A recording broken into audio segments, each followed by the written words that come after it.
ce que c'est qu'une enquête? Une enquête, ça veut dire que vous avez des gens qui vont collecter les prix sur des places.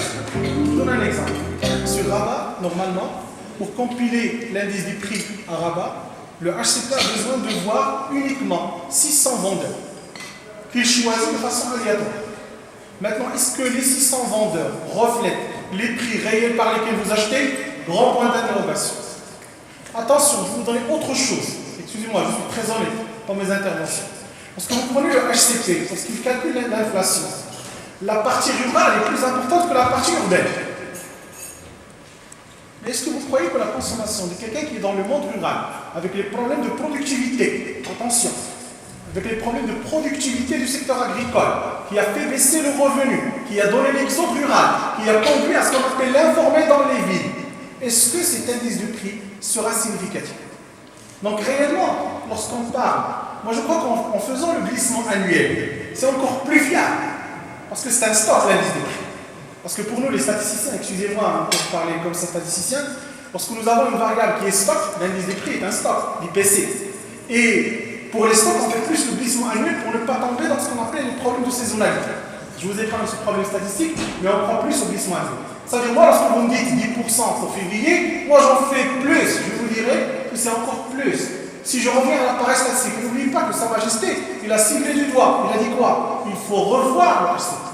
Et moi je le dis, il faut revoir l'appareil statistique par lequel circule le Maroc. Ça, c'est très important. Et après, on parlera de politique publique. Il y a un autre élément je pensais qui est très important. Et là, je rentre un peu dans la RH. La question du salaire se pose dans les pays qui sont en voie de développement. Si vous partez dans les pays scandinaves, le dernier souci c'est le salaire. Pourquoi? Parce qu'ils ont un régime de protection sociale. Si vous garantissez aux gens l'éducation, si vous garantissez aux gens la santé, si vous leur garantissez le transport public, si vous réduisez les problèmes d'inégalité, on n'en a rien à faire avec le salaire. C'est un faux débat. Croyez-moi, c'est un faux débat. On vous fait rentrer dans ce débat par illusion. Le vrai débat, c'est la protection sociale. Pourquoi? Parce que ceux qui réussissent, je parle ici des pays scandinaves, du modèle germanique, c'est ceux qui ont les mécanismes de protection sociale, ce qu'on appelle les stabilisateurs macroéconomiques. C'est eux qui vont réussir. Aujourd'hui, on vous laisse à la merci. Vous avez parlé du secteur privé. Vous savez que dans les villes aujourd'hui, nous sommes à un taux d'éducation primaire, privé, qui dépasse les 80%. C'est alarmant. On vous laisse à la merci de quoi? De la santé. Et donc, lorsqu'il y a un choc réel, ce qu'on appelle nous en économie, les chocs réels, les chocs inflationnistes et tout ça, vous êtes touché de façon en plein fouet. Pourquoi? Parce qu'il n'y a aucun mécanisme stabilisateur. Et c'est là où rentrent les débats. Ne croyez pas que lorsque Sa Majesté, il parle de la protection sociale, il parle uniquement des gens qui sont défavorisés. C'est ce qu'on veut vous faire croire. Non, la protection sociale, elle est plus pour la classe moyenne, et ce qu'on appelle aussi le upper middle class, c'est-à-dire la classe moyenne supérieure, que pour les pauvres. Maintenant, on nous fait rentrer dans une polémique, que ce sont les pauvres qui sont touchés. Et attention, moi, je ne suis pas tout à fait d'accord avec mon cher ami ici. Lorsque moi je vais voir la pauvreté, je la vois avec la vulnérabilité. Je pense ici, c'est là avec nous, lorsqu'on a commencé le Ramed, vous savez quel chiffre on a atteint avec les cartes Ramed? On a atteint réellement, et je suis responsable des chiffres, on a atteint 13 millions de cartes. Et heureusement que le ministère de l'Intérieur a arrêté le process. Attention, donc ce que je veux dire réellement, c'est que si je veux partir dans les solutions, c'est que réellement, la vraie solution pour contrecarrer dans l'avenir, il ne faut pas réfléchir sur le court terme. Je pense que c'est notre responsabilité, nous, les chercheurs, les enseignants, c'est notre responsabilité. Il faut qu'on se projette dans le futur. La vraie solution, c'est quoi? C'est que premièrement, il faut faire confiance aux institutions. Oui, je peux ne pas être d'accord avec la Banque centrale, je peux ne pas être d'accord avec le HCP, mais je dois en faire confiance. Pourquoi? Parce qu'elle cache une politique. Il gère une politique et elle doit prendre une décision. Attention, moi je ne mets pas en parallèle la Banque centrale et le HCP. Le HCP c'est un statisticien. Mais ce qui est le plus important, c'est celui qui prend la décision. C'est la Banque centrale. Pourquoi? Je ne suis pas en train de préserver Joël, il n'a pas besoin de moi. Je ne suis pas en train de préserver la Banque centrale, mais je suis en train de préserver la politique qui prend la décision. Ça veut dire la politique en elle-même. Deuxièmement, donc les institutions doivent rester fortes. Deuxièmement, la vraie solution c'est quoi? C'est que vraiment s'inscrire dans un vrai modèle de développement inclusif.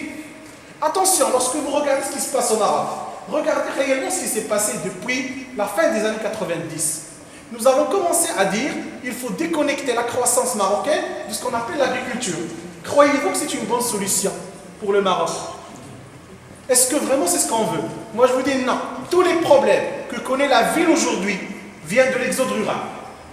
Et vous savez qu'aujourd'hui, le modèle de développement à l'étranger, on n'est pas dans ce débat. C'est pour ça que lorsque j'ai commencé, j'ai dit une phrase en général, c'est que les pays développés, c'est pas comme les pays émergents, c'est pas comme les pays en voie de développement. Pourquoi? Parce que le débat aujourd'hui, dans les pays émergents, dans les pays développés, c'est que le développement de la ville d'aujourd'hui vient du monde rural.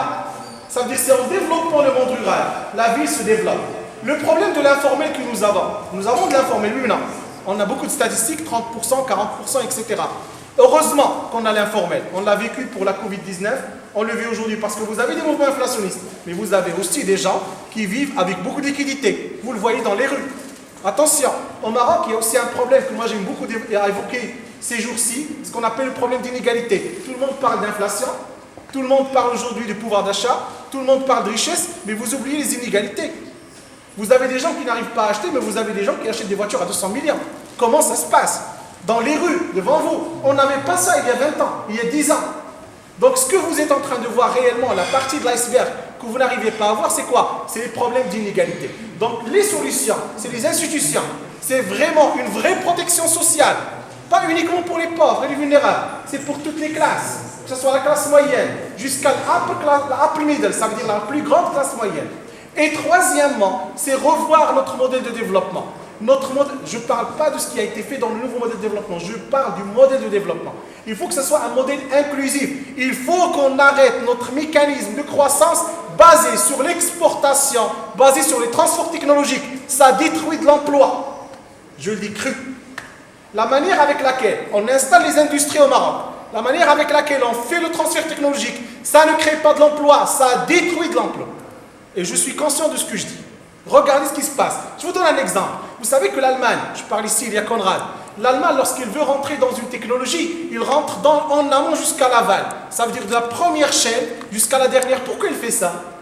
Pourquoi l'Allemagne fait ça? Pas uniquement l'Allemagne, plusieurs pays développés. Pourquoi? Parce qu'elle cherche ce qu'on appelle l'intensité de l'emploi. Parce que lorsque vous suivez la chaîne de valeur de production, à chaque fois que vous mettez un maillon, vous avez avec vous l'emploi qui vous suit. C'est ce qu'on ne fait plus au Maroc. Nous importons des technologies, nous produisons une voiture, etc. Mais est-ce que ça crée suffisamment d'emplois? Ça ne le fera pas. Et ça, c'est un piège qui nous a été mis en relief à partir de la fin des années 90. Et donc là, la troisième solution, c'est d'asseoir ce qu'on appelle un vrai modèle de développement. Quatrième solution, il n'y a pas de développement et on ne pourra pas être résilient par rapport au choc si on continue avec le même capital humain. Notre vrai développement commence par le fait qu'il faut avoir une vraie éducation. Ça veut dire qu'il faut qu'on puisse avoir des gens qui pouvant bâtir ou nourrir ce qu'on appelle la croissance de demain. À travers quoi? L'éducation et la recherche. Quatrième solution. Cinquième solution, sortir des paradigmes dans lesquels nous avons vécu toujours. Aujourd'hui, moi, je le dis, j'en suis conscient, il faut qu'on passe vers un régime de change flexible. Vous allez être surpris. Vous aimez beaucoup le dirham. 1 dollar est égal à 10 dirhams, vous l'aimez. Moi, maintenant, je vous le dis, c'est le moment de passer vers un régime de change flexible. Vous allez me dire pourquoi? Parce que tout le monde ici, dans ce pays, parle de ce qu'on appelle la libéralisation, le monde libéral et tout ça. Mais attention, on n'était jamais libéral. Regardez ce qui se passe dans la concurrence. On n'arrive même pas à tracer l'itinéraire d'un prix. Si je vous pose la question aujourd'hui, comment est déterminé le prix du gasoil? Personne ne connaît la chaîne. Alors de quelle concurrence on parle? De quelle libéralisation? Donc soit on va s'inscrire réellement dans une libéralisation, on va la pousser à fin. Donc attention, je ne suis pas Hayek, je ne suis pas l'école autrichienne, mais je le dis, soit on soit libéral, soit non. Soit on revient au mécanisme qui était avant le libéralisme, avant l'économie de marché. Pourquoi? Pour la simple raison, ce qui a été évoqué ici, c'est que dans tous les marchés, on ne trouve pas les mécanismes de concurrence. Maintenant, si je vous pose la question, comment est déterminé le prix de la tomate elle-même? Vous posez la question à celui qui est l'agriculteur, il va vous dire, je la vends sur champ à 2 dirhams. Et ça arrive au marché à combien? À 15. Mais comment ça se passe?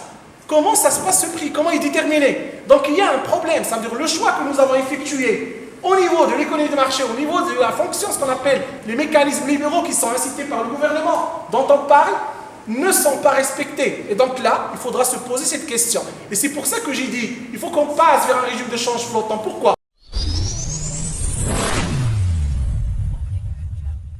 أنا بغيت égalitaire dans le jeu.